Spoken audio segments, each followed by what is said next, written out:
François, as-tu déjà été traité injustement, humilié en public? Est-ce que tu veux vraiment que je réponde à ça? Avez-vous déjà été traité de façon inacceptable devant des gens? Avez-vous déjà été traité de manière abusive en privé? Avez-vous déjà été manipulé psychologiquement, mentalement, à répétition pendant des semaines, pendant des mois, pendant des années? Avez-vous déjà été fraudé? Récemment, je parlais à un homme qui avait été fraudé de 25 000 $ puis il l'avait encore sur le cœur et ça datait de plusieurs années. Et puis 25 000, ça valait plus cher qu'aujourd'hui. Il y a ça aussi. Mais avouez là, que le premier réflexe qu'on a n'est pas celui du pardon. Non. Au contraire, on a le goût de se venger depuis que le monde est monde, l'être humain s'enrage contre l'injustice et particulièrement lorsqu'elle le concerne. Ben oui, c'est normal. Lorsqu'on se fait faire du mal, notre premier réflexe, c'est la vengeance. Et je pense qu'il existe quelques sortes de vengeance. Il existe une vengeance qui est plus douce, qui dit, bon, tu m'as fait du mal, c'est pas vrai que c'est moi qui va faire les premiers pas, tu vas devoir venir t'excuser, tu vas falloir que tu viennes me voir, puis tu répares un petit peu là, derrière les décors, les pots pour qu'on puisse avoir une relation. Souvent, dans les relations hommes-femmes, c'est une genre de vengeance. C'est une dynamique qui est vraiment perçue. C'est pas vrai que si tu m'as blessé comme ça, après, je vais te parler comme si de rien n'était. Il va falloir que tu montres des preuves un petit peu. Mais il y a aussi une vengeance forte qui est celle de dire, ben, écoute, tu as voulu me faire du mal, ben, je te rends l'appareil. Un peu œil pour œil, dent pour dent. D'où vient le cycle infernal de la violence et de la criminalité. Hein? Tu viens attaquer ma famille, ben, j'attaque ton quartier. T'attaques mon quartier, ben, je vais attaquer tout ton village au complet. Et là, il n'y a plus de fin. Dans un camp d'enfants, le petit gars, il avait jeté un vêtement à une personne dans le lac. Et pour se venger, l'autre a pris sa valise puis l'a pitché dans le lac. Ça me fait vraiment penser. Après, ils ont pris la cabine puis ils l'ont pitché dans le lac. Non, ça a arrêté là. Mais il y a une troisième forme de vengeance qui est intéressante, je pense qui est nocive, mais qu'on voit sur la place publique, c'est celle d'une vengeance silencieuse. La vengeance de la cancellation. C'est-à-dire, tu as fait quelque chose de mal, mais on le tolère tellement pas là, qu'on t'écarte discrètement, silencieusement, ça y est, on veut plus te voir.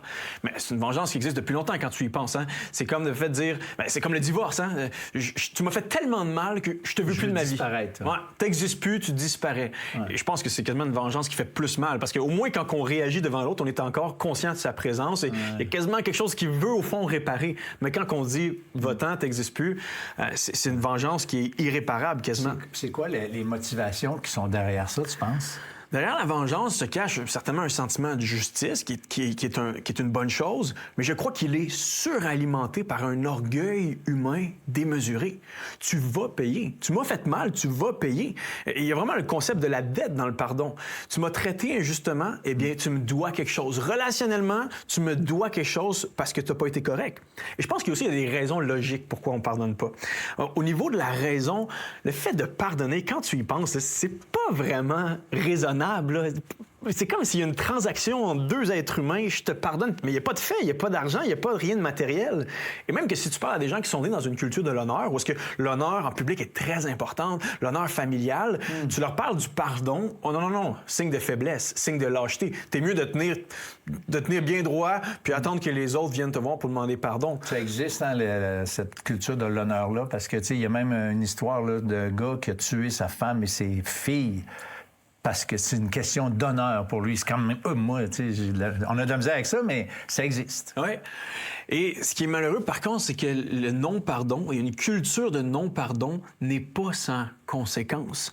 Tu parles à des gens aujourd'hui, puis ils se sont fait blesser, se sont fait maltraiter injustement au travail ou dans la famille, il y a comme 20 ans, puis sont encore rongés par l'amertume, gangrénés là, par vraiment un ressentiment encore profond. Quand tu leur parles de cet événement-là, ils deviennent quasiment émotifs.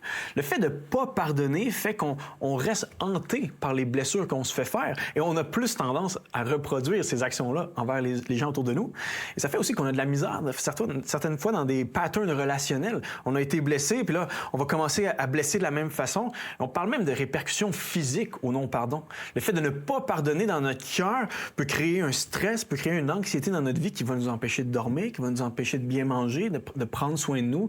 Donc, les méfaits du non-pardon sont quand même très présents, même dans le corps. Même dans le monde séculier, on reconnaît ça. Ouais. Il y a des études qui sont faites, puis franchement, ceux qui refusent de pardonner, puis qui sont qui gardent la rancune dans leur cœur. Ouais. Il y a des études qui sont faites qui prouvent que le pardon est la solution, même dans le monde séculier. On ne parle pas du monde religieux, biblique ou quoi que ce soit. C'est quand même intéressant. Ouais, on reconnaît que le pardon, au fond, c'est une vertu, c'est une bonne chose, bien qu'on n'en parle pas trop. Hein. Tu regarderas dans les médias, dans la littérature, le pardon, c'est pas le sujet de l'heure, c'est pas le sujet du mois, mais on reconnaît que c'est une vertu. Par contre, on reconnaît que c'est une vertu extrêmement difficile à appliquer. Qui va nous donner la force de pardonner? Souvent, on l'entend, c'est là, je voudrais bien y pardonner, mais je suis pas capable. J'ai pas la force de pardonner cette personne-là, cet homme-là, ce qu'il m'a fait. Et ça date de 25, 30 ans. Et j'aimerais ça te parler, après la pause, d'une force, du miracle du pardon qui peut être produit en nous. Une force qui nous rend capable de pardonner l'impardonnable. Bien, écoutez, je ne peux pas faire autrement que vous inviter à rester avec nous parce que, comme vient de le dire, après la pause, on continue d'en parler. Vous avez des questions ou des commentaires sur ce que vous venez d'entendre? Contactez-nous par téléphone ou réagissez sur les médias sociaux.